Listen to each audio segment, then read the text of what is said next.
Good evening, my fellow citizens. This government, as promised, has maintained the closest surveillance of the Soviet military buildup on the island of Cuba. Within the past week, unmistakable evidence has established the fact that a series of offensive missile sites is now in preparation on that imprisoned island. The purpose of these bases can be none other than to provide a nuclear strike capability against the Western Hemisphere. Only last Thursday, as evidence of this rapid offensive buildup was already in my hand, Soviet Foreign Minister Gromyko told me in my office that he was instructed to make it clear once again, as he said his government had already done, that Soviet assistance to Cuba, and I quote, pursued solely the purpose of contributing to the defense capabilities of Cuba, unquote. That, and I quote him, training by Soviet specialists of Cuban nationals in handling defensive armaments was by no means offensive. And that if it were otherwise, Mr. Gromyko went on, the Soviet government would never become involved in rendering such assistance, unquote. That statement also was false. Acting, therefore, in the defense of our own security and of the entire Western Hemisphere, and under the authority entrusted to me by the Constitution, as endorsed by the resolution of the Congress, I have directed that the following initial steps be taken immediately. To halt this offensive buildup, a strict quarantine on all offensive military equipment under shipment to Cuba is being initiated. All ships of any kind bound for Cuba, from whatever nation or port, where they're found to contain cargoes of offensive weapons, be turned back. It shall be the policy of this nation to regard any nuclear missile launched from Cuba against any nation in the Western Hemisphere as an attack by the Soviet Union on the United States, requiring a full retaliatory response upon the Soviet Union. I call upon Chairman Khrushchev to halt and eliminate this clandestine, reckless, and provocative threat to world peace and to stable relations between our two.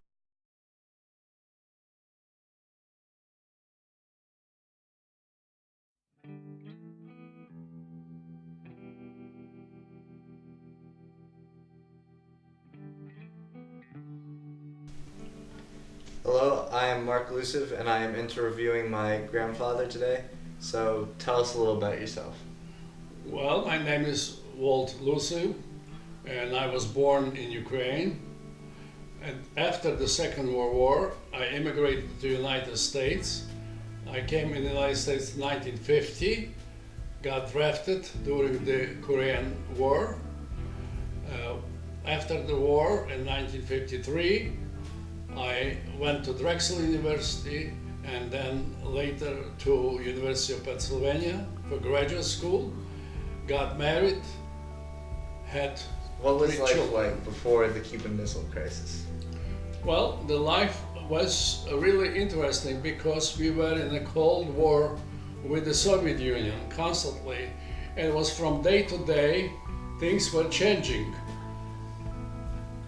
So for about a few weeks there was a lot of talking about that Cuba and Soviet Union have some kind of agreement, and nobody knew what it was all about. Therefore, it was kind of an apprehension, but most of us just kept working and studying and doing the work. So where were you at the time of the Cuban Missile Crisis? Well, exactly it was Monday, 22nd of October.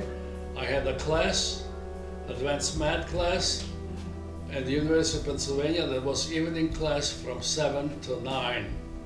And I remember that at 8 o'clock, the PA system came on, and the President Kennedy spoke about the crisis and what has to be done.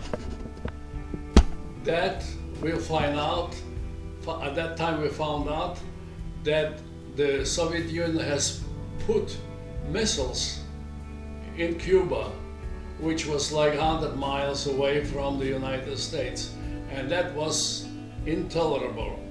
So the feeling was that we're going to, the Third World War will start, and we're going to be in atomic war. Mm. So, what were you feeling at that time for you and your friends and your family? Well, since I was married, had 2 children already, and a third one, my wife was pregnant with the third one, and we were really upset that the whole life will change if the war starts, because I knew it. I lived through the Second World War, so I knew what the war was all about it, and it was not a good feeling to have.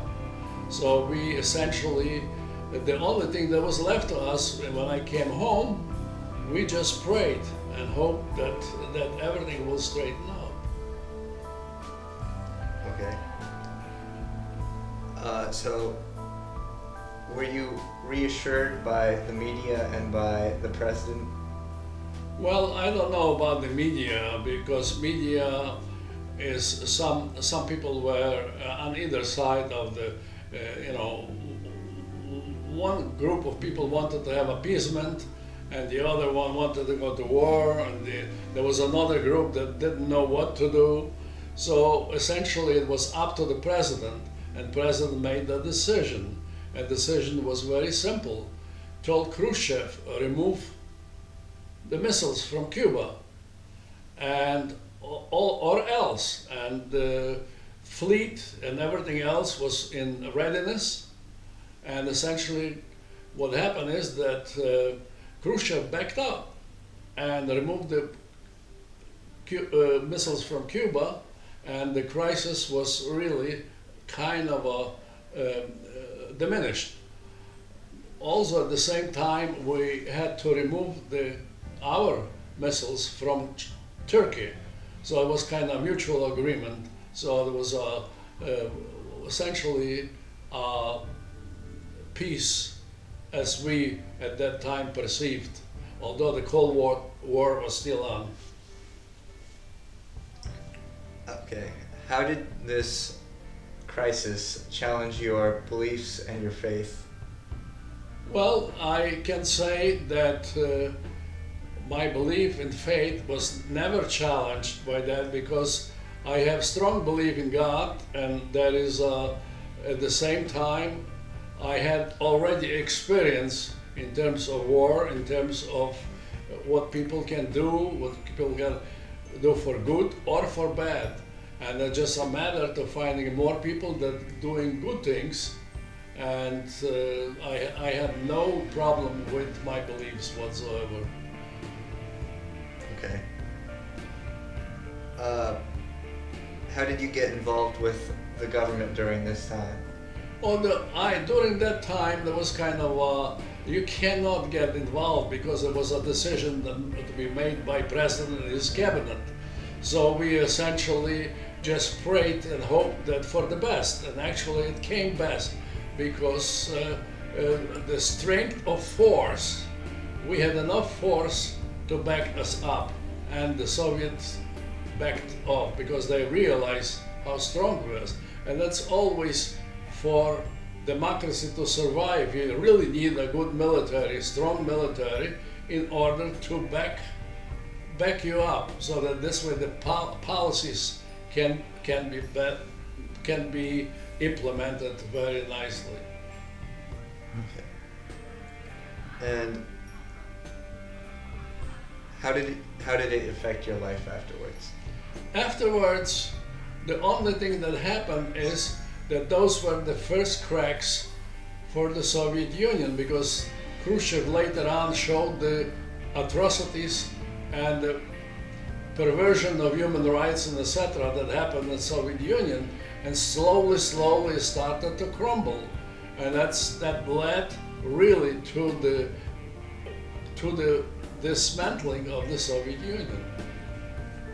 So that was essentially a very positive outlook for us. Okay. How do you compare the situation that occurred then to situations that occur present day? Well, to compare the situations, first there was a different time frames, but there is a one significant point in every historical epoch. What it means is that you have leaders or you have politicians. You have leaders and the country succeeds because leader lead. It doesn't do the politicking. It doesn't imply or make diversion between communities, between races, between things. Leaders are the ones that cohesively put everything together. That's what President Kennedy at that instant done. He brought the country together and everybody was behind him. So that's the mark of a leader. You have to be decisive and you have to explain to the people and stick with it. Don't vacillate, don't change it don't be corrupt, have a corruptive government, and don't do all other things. Okay, thank you, Dito. Oh, you're welcome, you're welcome.